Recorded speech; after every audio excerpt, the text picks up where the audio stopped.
Sometimes you just see pieces of furniture and you're just like, what the heck was this guy thinking? But you don't know exactly what he did wrong, why it looks so bad. A lot of times that can have to do with what we're gonna talk about in this video. So in this video, we're gonna be talking to you about how to properly sand furniture, how to properly stain furniture, and how to properly prepare for finish. So there's many steps to this. Stick along in this video and I'm sure you're gonna learn something. Let's get to work. So what I want to do is show you a couple different processes on how to stain wood. There's different ways depending on different types of species that you're using, but for now we're going to be using white oak. I want to show you the differences in sanding grit. If you sand up to a lower grit or a higher grit, what the outcome will be with that. I want to show you water popping, what water popping does to the wood, how the wood receives the stain after water popping, and I also want to show you how you can check and see if you have any sanding swirls, which are scratches from your sander or your sanding pad while you are sanding. If you didn't get all those out, how stain receives it, how the wood receives stain when it has scratches. And finally, I want to show you how different types of stains can be applied to wood, whether it's an oil-based or water-based. So first, I have two different sanders with me. These are the two sanders that I use the most in my shop. First is the Rotex 150. I use this guy, it's a hog. It's great when you're working with rough lumber, huge time saver. But when it comes down to finish sanding, to the finer grits, I like to switch over to the Mirka. I personally like the 5-inch one. I know a lot of people out there like to use the 6-inch one. For me, the 5-inch just palms a little bit better. I feel a little bit more efficient with it. I get this question all the time. Lucas, if you were to buy one sander, which one would it be? I would go with this one.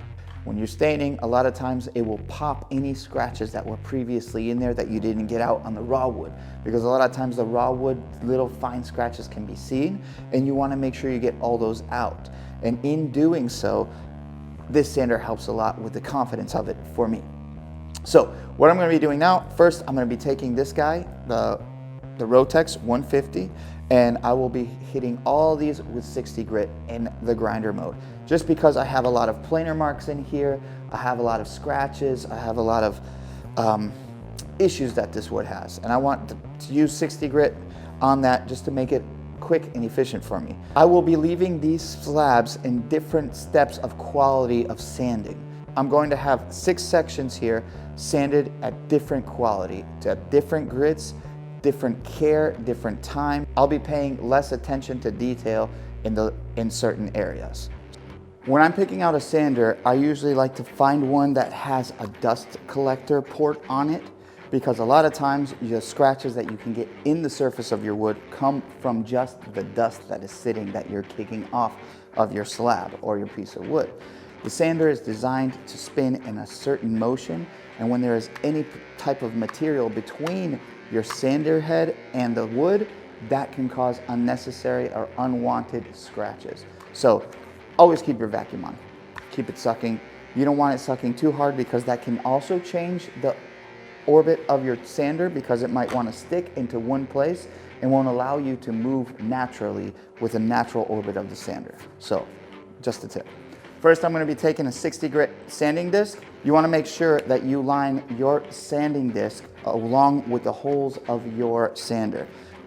They sell sandpaper with all different styles of holes, but you can get them for any type of sander. Starting this process, I'm going to be hitting both these slabs with 60 grit. So let's get to work. First thing you're going to want to do here is make sure you keep your sander nice and flat. You don't want to go on the corner of your sander, go at any angles, because what you're going to do is create little ditches in there, and that's going to create problems for you later, because you're not going to be able to sand those nice and even thoroughly. So you're always going to have scratches in your table from those ditches that you created. So just take your time, go back and forth nice and slow, and you'll be happy with it. Now that I got both of these slabs sanded down to 60 grit with the rough mode on the Rotex, so now what I'm going to do is I'm going to switch over to my 80 grit sandpaper and start sanding this thing properly. And I'm going to move from the Rotex mode into an orbital mode. We'll leave this one here sanded to 60 grit in the Rotex mode, so you can see the idea of the scratches that are going to be left there. Right now, you can't see them too clearly with your eye. Once I put stain on it, you'll see it very clearly. Then I'm going to sand over here to 150 grit, and then over here, I'll sand to 800 grit, just to give you an idea. On this side, I'm going to make 4 sections. I'm gonna sand the entire thing to 180 grit, and I'll do one section that's water popped and not water popped. And then I wanna show you on the other side what it's like to have oil stain versus water-based stain. First thing I'm going to do here is I'm going to sand up to my next level in grit, so which for me is 120. I'm going to hit everything with 120 except for that first 60 grit area that I wanted to show you guys. Now I'm going to go back and forth. Naturally, your sander has a natural orbit, a motion in the orbit, and you just want to let that go back and forth. You can feel it in your hand where it wants to go left and right. You can make it go too slow and you can make it go too fast, causing unnecessary scratches, which we call pigtails. Now here, I'm up to my 800.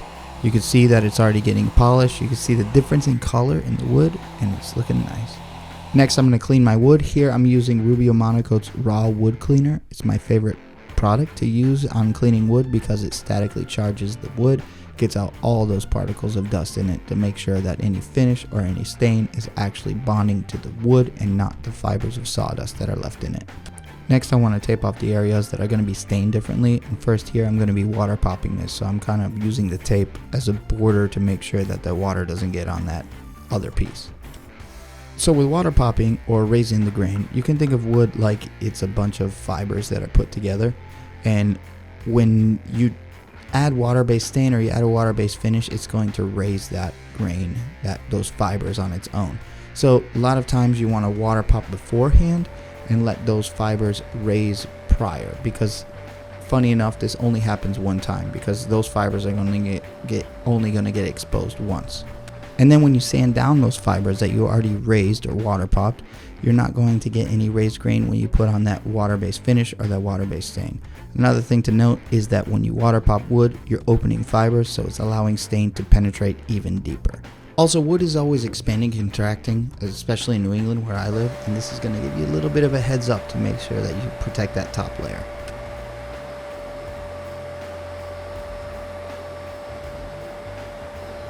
So now I have my 2 stains that I'm going to do. I don't have the exact same color, but this is an oil-based stain and this is a water-based stain.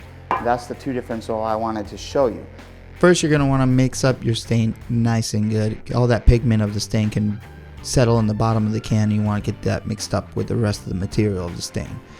When you're applying stain, here I'm applying it to the non-water popped area, and you want to go back and forth, up and down in circles. Make sure you get it all inside the grain. And then you just wipe it off, get as much off as you can, let that sit, and let it dry before you apply any finish on. This is an oil-based stain, so this isn't going to cause any water popping on its own. So you're going to see a little bit discoloration from the top to bottom area of where I did water pop. If I didn't water pop anything, this wouldn't be causing any difference in color. Now this is a technique you can use to darken your stain as opposed to sanding to a lower grit, because when you sand to a lower grit, it's going to allow also the stain to penetrate deeper. So now we're going to be moving on to our water-based stain. So this area that I'm staining on now hasn't been water popped yet. So this is doing the job itself. First, I'm going to apply it to the top half. I know I promised you I was going to do this a little bit different, but I'm going to do it this way. I think it's going to make a little bit more sense to you guys. So applied stain to the top half, I let it dry, and now I'm applying stain to the bottom half. The reason I'm showing you this is just to show you how crucial it is when you are staining a project to make sure that you stain the entire piece. Don't stop in sections and dry off and then continue, because here you can easily see that there's a lap mark from where I stopped at the beginning and continued going. This is something you don't want. In order to avoid this, stain the whole thing at once. Now we're going to be heading over to the other slab, and we're just going to splish splash get this stain all over this slab. Make sure it gets nice and penetrated into those fibers, and let you see what it looks like when you sand different grits. So first at the top is 80 grit, in the middle is 180, and at the bottom is 800. So let's see what that looks like. 80 at top, 180 in the middle, 800 at the bottom. Nice and shiny at the bottom from that already closed fibers. You see a little bit clearer the discoloration. And finally you see some bad scratches from that poorly sanded 80 grit area. Okay, so did you learn something? Was that helpful? Did you find out what was causing your mistakes and your projects? Were you able to see the mistakes that I did when I was in my process of sanding and the process of staining? Do it yourself, go try it out, figure out at what grit you prefer to sand to. All woodworkers sand to different grits. Some sand to 220, some sand to 500, some sand to 1000. Depends on what you like. No one's judging. If you're gonna put an oil finish on your table, just read the label. Don't let yourself be intimidated by staining. Don't let yourself be intimidated by varnishing. Don't let yourself be intimidated by sanding. It's just trial and error. Eventually you'll find the comfortable spot for yourself where you figure out exactly how to hold a sander, exactly how to apply the stain, exactly what grit you want to go to. Just make sure you properly apply the stain and you're gonna be okay. Don't forget to like this video, don't forget to subscribe, leave a comment down below what you want to see in the next video, and we will see you next time. Thanks.